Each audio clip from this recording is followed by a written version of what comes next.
আজ তোমাদের আমি ক্লাস 9-এর ভূগোলে পশ্চিমবঙ্গের অবস্থান, প্রতিবেশী দেশ এবং ভূপ্রকৃতি সম্বন্ধে কতগুলো প্রশ্ন উত্তর আলোচনা করব। আগে যেরকম করেছিলাম 5 নম্বরের কতগুলো প্রশ্ন আর 3 নম্বরের কতগুলো প্রশ্ন, এগুলোর উত্তর আমি বলে দিচ্ছি, আলোচনা করছি, কিন্তু 1 নম্বরের প্রশ্নগুলোর উত্তরগুলো বলবো না, ওগুলো তোমরা নিজেরা পড়বে। আচ্ছা, 1 নম্বর প্রশ্ন দেখো রয়েছে, পশ্চিমবঙ্গের অবস্থান বর্ণনা দাও। 1947 সালে ভারত স্বাধীনতা লাভের পর বাংলা প্রদেশ ভেঙে দ্বিধা বিভক্ত হয়। বাংলার পশ্চিমাংশ ভারতের সঙ্গে যুক্ত হয় এবং পূর্বাংশ পূর্ববঙ্গ নামে আত্মপ্রকাশ করে। পূর্ববঙ্গ পাকিস্তানের সরকারের অধীনে থাকে, পরে নাম হয় পাকিস্তান ও পরে 1971 সালে স্বাধীন বাংলাদেশ রাষ্ট্রে পরিণত হয়। 1947 সালে রাজ্য গঠনের সময় 14 জেলার সমন্বয়ে পশ্চিমবঙ্গ রাজ্য গঠিত হয়। এখন পশ্চিমবঙ্গে মোট জেলা হচ্ছে 23টি। স্বাধীনতা লাভের সময় থেকে আজ অবধি কলকাতা পশ্চিমবঙ্গের রাজধানী। 1911 সালের জনগণনা অনুযায়ী পশ্চিমবঙ্গের জনসংখ্যা হচ্ছে 9,43,47,236 জন। আয়তন অনুসারে পশ্চিমবঙ্গ ভারতের 14তম রাজ্য। পশ্চিমবঙ্গের সর্বোচ্চ রাজ্য বিচারালয় হচ্ছে কলকাতা হাইকোর্ট। পশ্চিমবঙ্গে এক কক্ষ বিশিষ্ট আইনসভা হিসেবে একটি বিধানসভা আছে। বিধানসভার মোট সদস্য সংখ্যা 295 জন। আচ্ছা, পশ্চিমবঙ্গ ভারতের পূর্ব দিকে অবস্থিত। ভারতের মোট আয়তনের মাত্র 3% ভূভাগ অধিকার করে আছে পশ্চিমবঙ্গ। 85 ডিগ্রি 50 মিনিট পূর্ব থেকে 89 ডিগ্রি 50 মিনিট পূর্ব দ্রাঘিমা এবং 21 ডিগ্রি 38 মিনিট উত্তর থেকে 27 ডিগ্রি 10 মিনিট উত্তর অক্ষাংশের মধ্যে পশ্চিমবঙ্গ অবস্থিত। আগেই বলেছি পশ্চিমবঙ্গের মোট জেলা হচ্ছে 23টি আর এর মোট আয়তন হচ্ছে 88,752 বর্গ কিলোমিটার। আর পশ্চিমবঙ্গের ভূপ্রাকৃতিক বৈচিত্র্য অনুসারে পশ্চিমবঙ্গের সর্বোচ্চ শৃঙ্গ হচ্ছে সান্দাকফু, যেটা দার্জিলিং এ অবস্থিত। এবারে দেখো 2 নম্বর প্রশ্ন হচ্ছে, পশ্চিমবঙ্গের প্রতিবেশী দেশ নেপাল ও ভুটানের সম্বন্ধে যা জানো লেখো। 2. নেপাল পশ্চিমবঙ্গের উত্তর পশ্চিমের সীমান্তে অবস্থিত একটি প্রতিবেশী দেশ। নেপালের জনগণ খুব বিশ্বাসী, কষ্টসহিষ্ণু, পরিশ্রমী হয়। ভূপ্রকৃতি, বৃহৎ হিমালয়ের পার্বত্য প্রধান একটি দেশ হচ্ছে নেপাল। দেশের অধিকাংশ অঞ্চল পর্বতময়। হিমালয়ের সর্বোচ্চ শৃঙ্গ এভারেস্ট, অন্নপূর্ণা, মাকালু, মনাসলু, ধবলগিরি ইত্যাদি নেপালে অন্তর্গত। মাউন্ট এভারেস্ট পৃথিবীর উচ্চতম শৃঙ্গ। নেপালের দক্ষিণে বিস্তৃত হয়েছে শিবালিক পর্বতশ্রেণী। এই পর্বতশ্রেণী নেপালের চুরিয়ামুড়িয়া নামে পরিচিত। শিবালিকের উত্তরে মহাভারত লিক অবস্থিত। শিবালিক ও মহাভারত লিকের পর্বতপতির মধ্যে কতগুলো দুন উপত্যকা আছে, রাপ্তি, ডাং, চিটাওয়ান প্রভৃতি। এখানকার নদ নদী হচ্ছে কালীগণ্ড, কুশি, বাগমতী, অরুণ, সেতী, কালীগণ্ডক নেপালের দীর্ঘতম নদী। সেতী নেপালের পবিত্র নদী নামে খ্যাত। এরা প্রত্যেকেই হিমালয় বরফ গলা জলের থেকে উৎপন্ন হয়ে দক্ষিণে প্রবাহিত হয়ে ভারতে প্রবেশ করেছে এবং পরে গঙ্গার সাথে মিলিত হয়েছে। আর বর্তমানে ভারত ও নেপালের যৌথ উদ্যোগে একটি বহুমুখী নদী পরিকল্পনা গ্রহণ করা হয়েছে। জলবায়ু হচ্ছে এখানকার জলবায়ু শীতল জলবায়ু প্রকৃতি আর নেপালে প্রায় সর্বত্র বিরাজ করে। কাঠমান্ডু ও পোখরা উপত্যকা আছে। দক্ষিণ পশ্চিম মৌসুমী বায়ু হিমালয় পর্বতে বাধা পেয়ে পর্বতের পাদদেশের তরাই অঞ্চলে প্রচুর বৃষ্টিপাত ঘটায়। এখানে মূল্যবান বৃক্ষ হচ্ছে শাল, সেগুন, শিশু, বেত, আর উচ্চতর অংশে পাইন, ফার, বার্চ প্রভৃতি বৃক্ষ দেখা যায়। কৃষিকার্যে এখানকার প্রধান ফসল হচ্ছে ধান, ভুট্টা, গম, জোয়ার, তৈলবীজ, তাছাড়া কমলা লেবু, আনারস প্রভৃতি। অর্থকরী ফসল হচ্ছে পাট, ইক্ষু, তামাক ইত্যাদি। খনিজ সম্পদ হচ্ছে ধাতব খনিজ, যেমন লোহা, সীসা, তামা, জিঙ্ক, নিকেল, টিন, সোনা শিল্পে ব্যবহৃত খনিজ যেমন চুনাপাথর, ডলোমাইট, গ্রানাইট, অভ্র, দামি পাথর এবং জ্বালানি খনিজ যেমন কয়লা, লিগনাইট, পেট্রোলিয়াম, প্রাকৃতিক গ্যাস পাওয়া যায়। এখানে কৃষিভিত্তিক শিল্প হলো চিনি, চালকল, তামা, কুটির শিল্প, দেশলাই, কাগজ, সিগারেট, তাছাড়া পর্যটন শিল্প আছে। এখানে নেপালি, গোর্খা, শেরপা, ভুটিয়া এখানে অধিবাসীগণ। আর রাজধানী হচ্ছে নেপালের রাজধানী কাঠমান্ডু। নেপাল বললাম, এবারে বলবো ভুটান। পশ্চিমবঙ্গের জলপাইগুড়ি জেলার উত্তর পূর্বে হিমালয়ের কোলে প্রতিবেশী দেশ ভুটান। ভূপ্রকৃতি সর্বোচ্চ শৃঙ্গ হচ্ছে চমোলরি, তাছাড়া কুলাকাংরি আর একটি বিখ্যাত পর্বতশৃঙ্গ। এখানে হা, থিম্পু, পারো, পুনাখা কতগুলি উপত্যকা আছে। আর ভুটানের দক্ষিণ অংশ ডোয়ার্স নামে পরিচিত। নদ নদী হচ্ছে তোরসা, মানস, সংকোশ ও রায়ডাক ভুটানের প্রধান নদ নদী। এরা প্রত্যেকেই উত্তর দিক থেকে দক্ষিণে প্রবাহিত হয়েছে। এদেশে নদীকে ছু বলা হয়। আচ্ছা, কৃষি হচ্ছে ধান, গম, আলু, আনারস, কমলালেবু প্রভৃতি চাষ হয়। আর পাহাড়ের ঢালের বনভূমিতে অল্প বড় এলাচের চাষ হয়। আচ্ছা, জলবায়ু হচ্ছে শীতল আর্দ্র উপক্রান্তীয় প্রকৃতি। এখানে বজ্রবিদ্যুৎ সহ বৃষ্টি হয়, তাই জন্য ভুটানকে বজ্রপাতের দেশ বলা হয়। খনিজ খুব একটা পাওয়া যায় না, কেবলমাত্র চুনাপাথর ও ডলোমাইট পাওয়া যায়। এখানে চুখা জলবিদ্যুৎ প্রকল্প থেকে বিদ্যুৎ উৎপাদন করা হয়। শিল্প হচ্ছে কুটির শিল্পের মধ্যে তাঁত ও পশম শিল্প গড়ে উঠেছে। তাছাড়া ফল সংরক্ষণ শিল্প, পর্যটন শিল্প এখানে গড়ে উঠেছে। আর এখানে ভুটান রাজধানীর নাম হচ্ছে থিম্পু। আচ্ছা, এবারে 3 নম্বর দেখো প্রশ্নে রয়েছে পশ্চিমবঙ্গের উত্তরে পার্বত্য অঞ্চলের বর্ণনা দাও। এই অঞ্চলটি পশ্চিমবঙ্গের উত্তর পশ্চিম সীমান্তে পূর্ব হিমালয়ের পর্বত শ্রেণীর ওপর অবস্থিত। পশ্চিমবঙ্গের উত্তরে দার্জিলিং, কালিম্পং, জলপাইগুড়ি ও আলিপুরদুয়ার উত্তরাংশের পার্বত্যভূমি এই অঞ্চলের অন্তর্গত। এই পার্বত্যভূমি তরাইয়ের সমভূমি থেকে হঠাৎ খাড়াভাবে ওপরে উঠে গিয়েছে আর এটি পাললিক ও রূপান্তরিত শিলা দিয়ে গঠিত। অত্যন্ত এবড়োখেবড়ো পার্বত্যভূমি, পাহাড়ের খাড়া ঢাল, গভীর গিরিখাত এবং ছুরির ফলার মতো পর্বত শিলা এই অঞ্চলের প্রধান ভূপ্রাকৃতিক বৈশিষ্ট্য। আচ্ছা, এখানে তিস্তা নদী উত্তর দিকে সিকিম থেকে এই অঞ্চলে প্রবেশ করে সুগভীর গিরিখাতের দ্বারা এই অঞ্চলকে দুভাগে ভাগ করেছে। একটি হচ্ছে তিস্তার পশ্চিম দিকের পার্বত্য অঞ্চল আর দুই হচ্ছে তিস্তার পূর্ব দিকের পার্বত্য অঞ্চল। তিস্তার পশ্চিম দিকের পার্বত্য অঞ্চল পূর্বের পার্বত্য অঞ্চলের তুলনায় উঁচু। এবারে বলছি তিস্তা নদীর পশ্চিমের অঞ্চল। এই অঞ্চলে নেপাল সীমান্তে অবস্থিত সিঙ্গলীলা পর্বতশ্রেণী। এই পর্বত নেপাল ও সিকিমকে আলাদা করেছে, দক্ষিণ দিকে প্রসারিত হয়ে পশ্চিমবঙ্গে প্রবেশ করেছে। সিঙ্গলীলা পর্বতের অন্যতম প্রধান শৃঙ্গ হচ্ছে সান্দাকফু, ফালুট, সবরগাম, টাংলু ইত্যাদি। সান্দাকফু পশ্চিমবঙ্গের সর্বোচ্চ শৃঙ্গ। উত্তরে সিঙ্গলীলা ও দক্ষিণে ডংকিয়া দুটি সমান্তরাল পর্বতশ্রেণী এই অঞ্চলে অবস্থিত। সেঞ্চল, মহলদিরাম, শৈলশিরা, বারাসন ও তিস্তা নদীর উপত্যকার মধ্যে অবস্থিত। এই শৈলশিরা অবস্থিত টাইগার হিল শৃঙ্গ এখানে আছে। আর ঘুম ভারতের সর্বোচ্চ রেল স্টেশন।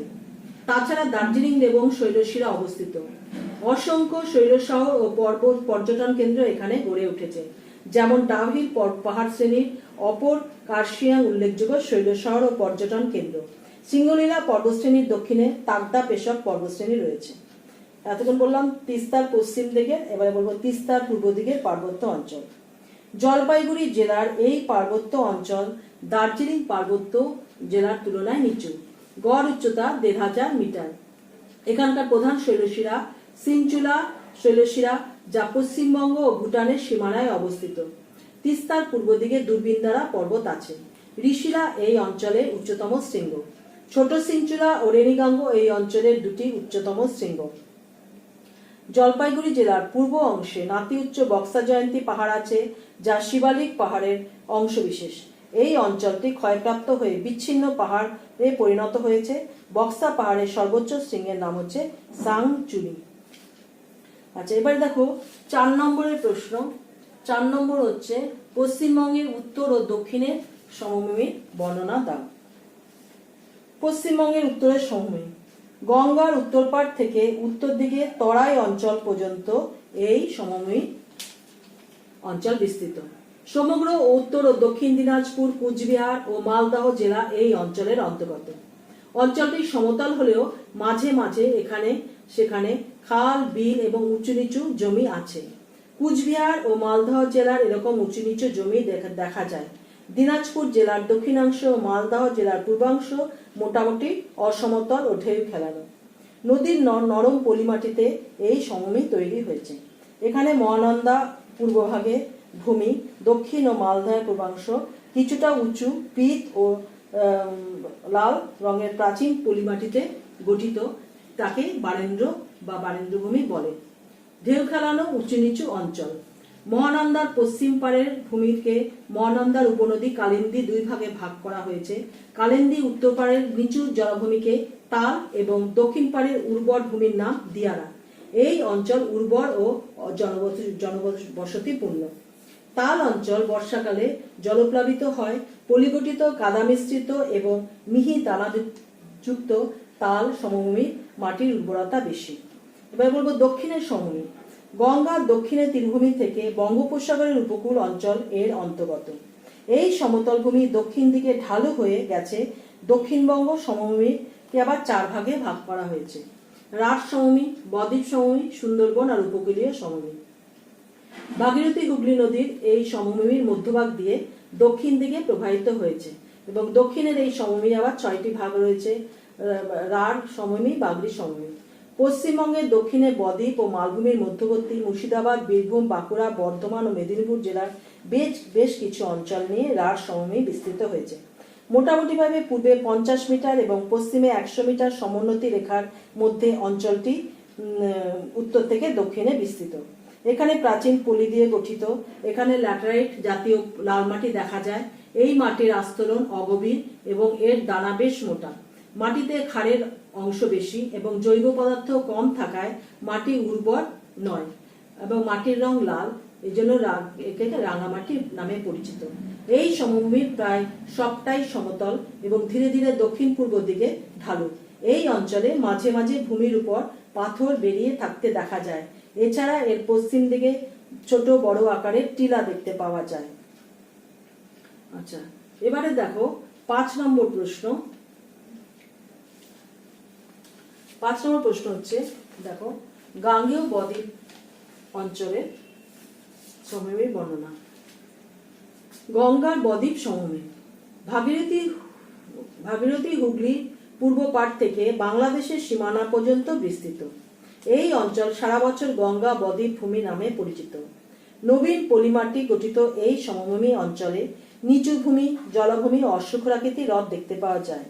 গঠন প্রক্রিয়ার বৈশিষ্ট্য অনুসারে এই অঞ্চলকে 3 ভাগে ভাগ করা হয়েছে: মৃত বদ্বীপ, পরিণত বদ্বীপ এবং সক্রিয় বদ্বীপ। মৃত বদ্বীপ ভাগীরথী হুগলির পূর্ব তীরে মুর্শিদাবাদ, নদিয়া, উত্তর ও দক্ষিণ 24 পরগনা, উত্তর ভাগ এবং কলকাতা এই মৃত বদ্বীপের মধ্যে পড়ে। এই অংশে বদ্বীপ গঠনের কাজ অনেক আগে শেষ হয়েছে। একে বদ্বীপ না বলে মৃত বদ্বীপ বলা হয়। এই অঞ্চলের বিলগুলিকে স্থানীয় ভাষায় বাগড়ি বলে। 2 হচ্ছে পরিণত বদ্বীপ। সুন্দরবন ও মৃত বদ্বীপের মধ্যবর্তী অংশ অর্থাৎ উত্তর ও দক্ষিণ 24 পরগনা মধ্যভাগকে বলে পরিণত বদ্বীপ। নতুন পলি দিয়ে এই অঞ্চল গঠিত। এই অঞ্চলে পলি সঞ্চয় এখনো চলছে ও নতুন ভূমিরূপ সৃষ্টি হয়েছে। জলাভূমি ও বিল এই অঞ্চলের বৈশিষ্ট্য। কলকাতার পূর্বে লবণহ্রদ অঞ্চল এই অংশের অন্তর্গত। এবারে হচ্ছে 3 নম্বর সক্রিয় বদ্বীপ। উত্তর ও দক্ষিণ 24 পরগনার যেখানে দক্ষিণ ভাগ সুন্দরবন রয়েছে সেই অঞ্চলে সক্রিয় বদ্বীপ অংশের মধ্যে পড়ে। এখানে বদ্বীপ গঠনের কাজ এখনো চলছে এবং দ্বীপগুলি একে অন্যের সাথে মিলিত অবস্থায় পড়ে রয়েছে। এই সব দ্বীপের চেহারা মাত্রাহীন বয়ের মতো দেখায়। এবারে দেখো, 5 নম্বরের প্রশ্নের উত্তরগুলো বলে দিলাম। এবারে দেখো 3 নম্বর প্রশ্নের উত্তরগুলো বলবো। 3 নম্বরের প্রশ্নের উত্তরগুলো দেখো দিয়েছি। 3 নম্বরের প্রশ্ন ফার্স্ট হচ্ছে, পশ্চিমবঙ্গের প্রশাসনিক বিভাগগুলি কি কি, তা আলোচনা করো। পশ্চিমবঙ্গের প্রশাসনিক বিভাগ সরকারের প্রশাসনিক কাজে সুবিধার জন্য পশ্চিমবঙ্গে 23টি জেলাকে 5টি বিভাগে ভাগ করা হয়েছে। কতগুলি জেলা মিলে একটি বিভাগ গড়ে উঠেছে। পশ্চিমবঙ্গে মোট 5টি প্রশাসনিক বিভাগ আছে। সেগুলি হলো 1 মালদা বিভাগ, 2 বর্ধমান বিভাগ, 3 জলপাইগুড়ি বিভাগ, 4 প্রেসিডেন্সি বিভাগ, 5 মেদিনীপুর বিভাগ। মালদা বিভাগের মধ্যে কি কি পড়ছে? মালদা উত্তর দিনাজপুর, দক্ষিণ দিনাজপুর এবং মুর্শিদাবাদ জেলা এই অঞ্চলের অন্তর্গত। বর্ধমান বিভাগের মধ্যে বীরভূম, হুগলি, পশ্চিম বর্ধমান এবং পূর্ব বর্ধমান জেলা এই নিয়ে এই বিভাগ গঠিত। জলপাইগুড়ি বিভাগ হচ্ছে আলিপুরদুয়ার, কুচবিহার, দার্জিলিং, জলপাইগুড়ি এবং কালিম্পং এই বিভাগের অন্তর্গত। প্রেসিডেন্সি বিভাগ হচ্ছে হাওড়া, কলকাতা, নদিয়া, উত্তর 24 পরগনা, দক্ষিণ 24 পরগনা এই জেলাগুলি নিয়ে প্রেসিডেন্সি বিভাগ গড়ে উঠেছে। আচ্ছা, এই বিভাগের সদর দপ্তর কলকাতা হলো পশ্চিমবঙ্গের রাজধানী। 5 হচ্ছে মেদিনীপুর বিভাগ, বাঁকুড়া, ঝাড়গ্রাম, পুরুলিয়া, পূর্ব ও পশ্চিম মেদিনীপুর জেলা নিয়ে এই বিভাগের অন্তর্গত। আচ্ছা, এবারে দেখো 2 নম্বর প্রশ্ন হচ্ছে, 2 নম্বর প্রশ্ন, বাংলাদেশের ভূপ্রকৃতি, জলবায়ু, কৃষি, শিল্প, খনিজ সম্পদ সম্বন্ধে যা জানো দেখো। আচ্ছা, বাংলাদেশ হচ্ছে পশ্চিমবঙ্গের পূর্ব সীমায় অবস্থিত একটি প্রতিবেশী দেশ। আচ্ছা, ভূপ্রকৃতি, বাংলাদেশের বেশিরভাগ অঞ্চল সমতল। পদ্মা, কর্ণফুলী, যমুনা, মেঘনা প্রভৃতি বড় বড় নদী ও তাদের অসংখ্য উপনদী ও শাখা নদীর পলি দিয়ে অঞ্চলটি গঠিত হয়েছে। প্রাচীন পলি, নবীন পলি দেখতে পাওয়া যায়। নদ নদীর প্রাধান্যের জন্য বাংলাদেশে নদীমাতৃক দেশ বলে। বাংলাদেশের উত্তর পূর্বে চট্টগ্রাম পার্বত্য অঞ্চল আছে। সীতাকুণ্ড পর্বতের বাংলাদেশের সর্বোচ্চ শৃঙ্গ ক্লেও কার্ডন এখানে রয়েছে। সীতাকুণ্ড পাহাড়ি উষ্ণ প্রস্রবণও আছে। জলবায়ু হচ্ছে মৌসুমী বায়ু প্রভাবিত এবং উষ্ণ ও আর্দ্র। আচ্ছা, মৌসুমী বায়ু প্রভাব, এখানে বর্ষাকালে প্রবল বৃষ্টিপাত হয়। কৃষি কাজ হচ্ছে বাংলাদেশের উর্বর পরিসমৃদ্ধ, কৃষি উপযোগী। 70% মানুষ কৃষিজীবী। ধান, পাট, চা, আখ, ডাল, গম প্রভৃতি পাট বাংলাদেশের প্রধান অর্থকরী ফসল। বাংলাদেশ আচ্ছা, শিল্প, কৃষিভিত্তিক শিল্প, পাট, চা, কাগজ, চিনি, রেশম শিল্প, বস্ত্র শিল্প। খনিজ, বাংলাদেশে খনিজ দ্রব্য সেরকম পাওয়া যায় না। কয়লার, প্রাকৃতিক গ্যাস ও চুনাপাথর একটু পাওয়া যায়। আর দেশটিতে প্রচুর মাছ পাওয়া যায়। ইলিশ মাছ পৃথিবী বিখ্যাত, আর সেই জন্য দেশের, আর তাছাড়া ইলিশ মাছ রপ্তানি করে। আর ঢাকার মসলিন কাপড় বিখ্যাত। আর বাংলাদেশের রাজধানী হচ্ছে বুড়িগঙ্গা নদীর তীরে ঢাকা বাংলাদেশের রাজধানী। আচ্ছা, এবার হচ্ছে 3 নম্বর প্রশ্ন। 3 নম্বর প্রশ্ন, সুন্দরবন অঞ্চলের বর্ণনা দাও। সুন্দরবন অঞ্চলের বর্ণনা দাও। আচ্ছা, পশ্চিমবঙ্গের দক্ষিণাংশে সুন্দরবন, এখানে সুন্দরী গাছ থাকার জন্য এরকম নামকরণ হয়েছে। আচ্ছা, গঙ্গা নদীর মোহনায় পলিমাটি জমে বদ্বীপ গঠিত হয়েছে। 24 পরগনা জেলার দক্ষিণাংশ এই বদ্বীপ ভূমির অন্তর্গত। এখানে গঙ্গা বহু শাখায় বিভক্ত হয়েছে। এখানে সুন্দরবনে অবস্থিত এখানকার কাকদ্বীপ, সাগরদ্বীপ উল্লেখযোগ্য। এই অঞ্চলের বেশিরভাগ জলভূমি, নিম্নভূমি দেখতে পাওয়া যায়। সমগ্র অঞ্চলটি নদী, নালা, খাড়ি দ্বারা গঠিত। এখানকার ভূমির গড় উচ্চতা 5 মিটার মতো, 5 মিটারের কম। এইখানে জোয়ারের জল এই অঞ্চল ডুবে যায়।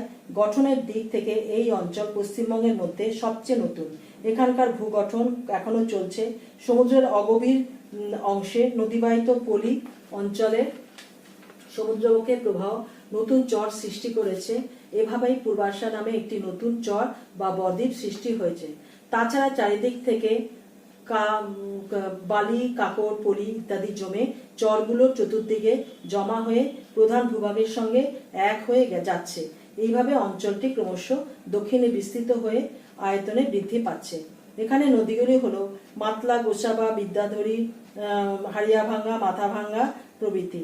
আর নদীগর্ভ ছাড়াও সুন্দরবনের সমুদ্র অংশ অন্য অংশই সমতল। নদীর নোনা জল থেকে চাষের জমিকে রক্ষা করার জন্য জমির চারদিকে ঘের বাঁধ দেওয়া হয়। সুন্দরবনের মাটি লবণাক্ত বলে ঘের বাঁধ দিয়ে বাঁধের ভেতরের জল ডোঙা বা পাম্পের সাহায্যে বাঁধের বাইরে বের করে এই মাটিকে চাষাবাদ করা হয়। এইভাবে চাষের উপযুক্ত করে সুন্দরবনের জমিকে স্থানীয়ভাবে আবার 2 ভাগে ভাগ করা হয়েছে। একটা হচ্ছে কাদা আর একটা হচ্ছে আবাদ। আচ্ছা, সুন্দরবনের কর্দমাক্ত নিচু জমি বা বনভূমি